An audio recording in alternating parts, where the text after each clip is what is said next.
Si vous étiez une affiche de film. Une affiche de film. Écoute, je collectionnais les affiches de films. À un moment donné, c'est à l'époque où dans les cinémas, il y avait encore des photos et des affiches, donc j'allais, comme j'étais vraiment jeune, c'était à Nice. Il y avait un cinéma et le mec me filait des photos de films. Après, alors les affiches, j'en avais pas, mais les photos, je peux te dire que j'avais réussi, j'adorais Adjani, enfin moi j'aime toujours Adjani, d'ailleurs on a tourné avec elle, après, mais c'était une photo de Subway.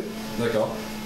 Et j'avais aussi, alors ça c'était mon idole, enfin bon, j'ai pas vraiment d'idole, hein, mais en tout cas j'aimais beaucoup cet acteur, c'est Mickey Rourke.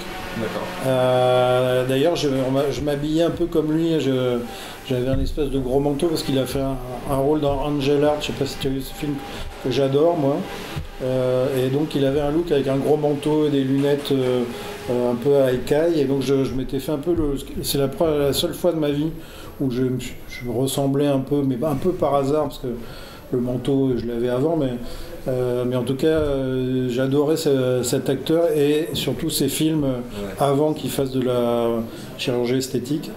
Mais il a fait enfin, j'adorais la puissance de cet acteur en fait. Si vous étiez une couleur. Une couleur, je dirais quoi je dirais le noir.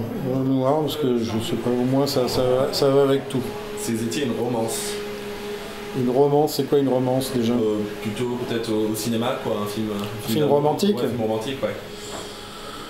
Un film romantique, je sais pas, c'est ce que je vais voir en premier au cinéma. Hein. Je ne cache pas les comédies romantiques. Quoique non, moi j'aime bien. Hein, c'est pas... Mais non, je sais pas, ça me vient pas à l'esprit là. Je dirais le film que j'ai tourné, La cigarette et chocolat chaud avec Camille Cotin, qui est un joli film, qui est un peu une romance, enfin pas vraiment un truc d'amoureux, mais pas loin. Si vous étiez une bande originale de film. Une bande originale de film, je dirais tous les films de Scorsese parce que moi j'adore les Stones et c'est lui qui les a les mieux utilisés dans ses films, et il a une façon de coller toutes les musiques qui est toujours vraiment géniale, et pour moi la séquence mythique que je peux revoir, c'est dans Mean Street.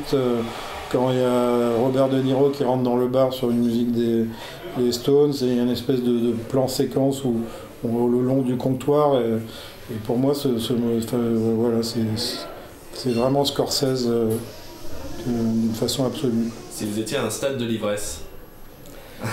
La honte, hein, sûrement, toujours. Si vous étiez un ou une présidente de la Présipauté du Groenland. Il y en a qu'un malheureusement qui nous a quittés, oui. Hein, c'est Christophe Salingro. Il était immourable, mais pourtant malheureusement, comme quoi, c'est malheureux, mais il passait d'immourable à mourable. Donc il n'y a pas eu d'autres présidents. On veut pas. Il y en aura pas. Il y a Emmanuel Macron qui est notre substitut à Emmanuel Macron, mais il n'y aura malheureusement plus de président. Si vous étiez une lutte sociale. Une lutte sociale, je dirais les congés payés, hein, on va dire 1936. Si vous étiez un plat français. Un plat français, alors c'est pas vraiment un plat, mais je sais que le pain beurre toasté, pour moi c'est ce qu'il y a de plus... Enfin, je vois pas ce qu'il y a de mieux en fait. Et si vous étiez un cépage? Un cépage, tous les cépages en fait, c'est mon problème. Du coup, donc là je passe aux autres questions. Dans la plupart de vos films, vous apparaissez aussi à l'écran du coup avec nos épines, tels les caméos d'Alfred Hitchcock. Prenez-vous autant de plaisir à jouer qu'à réaliser et scénariser vos films? Avant, je prenais pas de plaisir parce que je suis très timide moi, donc c'était un stress absolu. Puis là, je me détends un peu avec l'âge, mais je suis toujours stressé. Hein, mais disons que je prends plus de plaisir à être comédien, mais je sais pas, c'est vraiment tellement différent de travailler en réal que je dirais 50-50.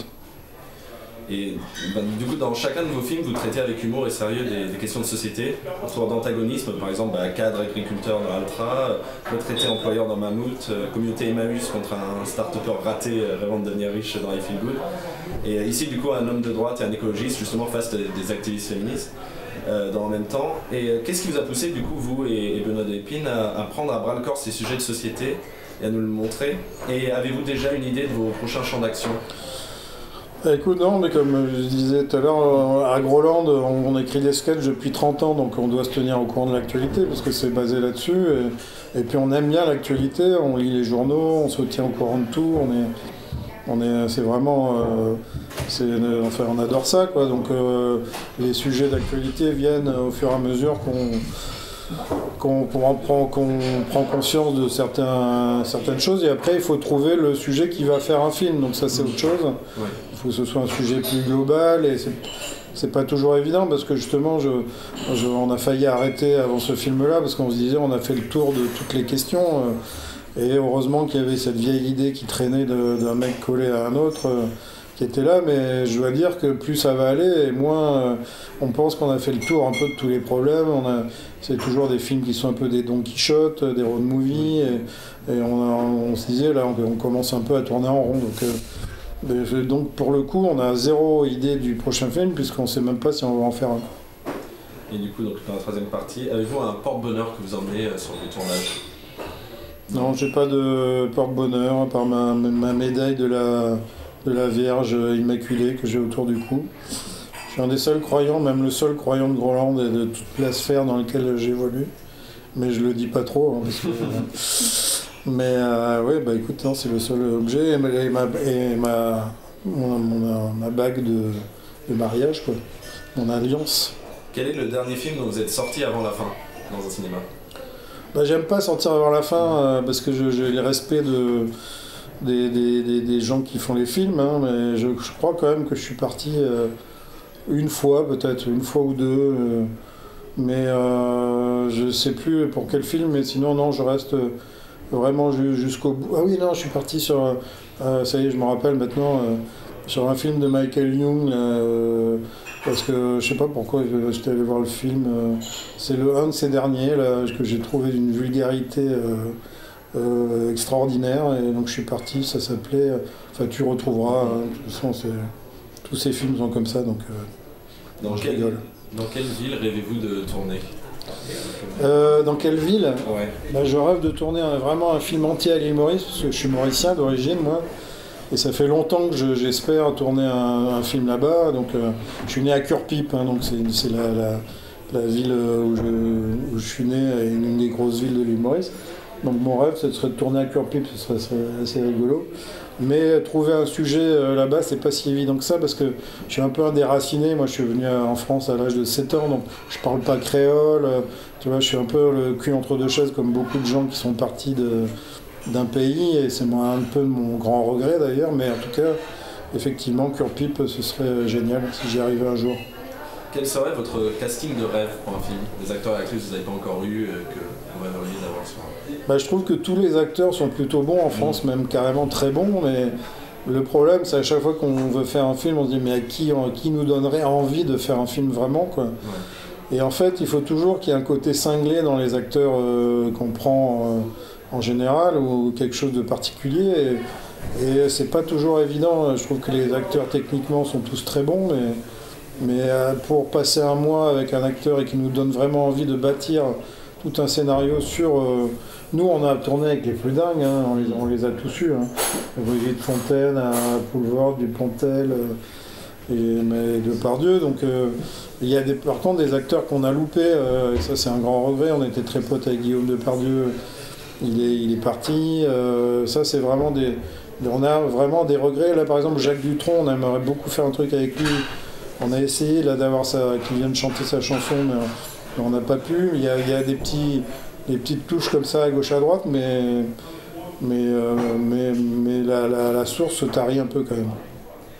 Si vous n'étiez pas réalisateur, quel métier aimeriez-vous faire ou pourriez-vous faire? Écoute, je sais pas, moi je voulais travailler dans la musique, c'est pour ça que je suis monté à Paris à une époque, je voulais travailler dans les maisons de disques, donc moi j'aurais aimé être musicien, ça aurait été un rêve génial, avoir un groupe, faire des concerts, chanter, mais malheureusement je ne joue d'aucun instrument, je chante très mal, donc mais c'était pour moi le rêve absolu, c'est d'être sur scène avec un groupe. Quelles sont vos inspirations cinématographiques? Bah, il y en a beaucoup, hein, franchement. Mais moi, je préfère toujours les films tristes aux comédies en général. C'est marrant, mais j'aime bien les drames. Mais oui, il y a tellement de réalisateurs, les frères Cohen, je les citer parce que j'aime quasiment tout ce qu'ils ont fait, vraiment, et la façon dont ils le font. Donc ça, c'est quasiment du 99%. Et après, bon, il y a Scorsese, comme je l'ai dit, Kubrick, enfin les plus grands, mais aussi plein de petits films que je vais voir qui me scotchent. Il y en a un qui me trotte en mémoire, c'est Under the Skin, je ne sais pas si tu l'as vu ce film, je ne sais plus le nom du réalisateur, mais ça avait Scarlett Johansson, et je me suis dit putain, on peut faire encore des films comme ça. Voilà, enfin, il y a des petites pépites de temps en temps qui arrivent comme ça, et je suis content d'aller voir justement des premiers films ou des films un peu différents. Et du coup, pour finir, est-ce que vous auriez un mot pour définir les rencontres du Sud, du coup? Écoute, c'est la première fois que je viens, donc Avignon, je connais comme ma poche, parce que j'ai plein de potes ici, je venais quand j'étais étudiant, donc pour moi, je suis carrément le régional de l'étape, hein, mais écoute, je ne sais pas, mais en tout cas, tout ce que je sais, c'est que les exploitants, en France, on a la chance d'avoir un réseau de cinéma monstrueux et génial, et j'espère qu'on va le garder longtemps, et donc à la rencontre des exploitants, c'est toujours un bonheur. Parce que c'est eux qui font le cinéma. Super, bah merci beaucoup. Merci à toi. Merci. À vous.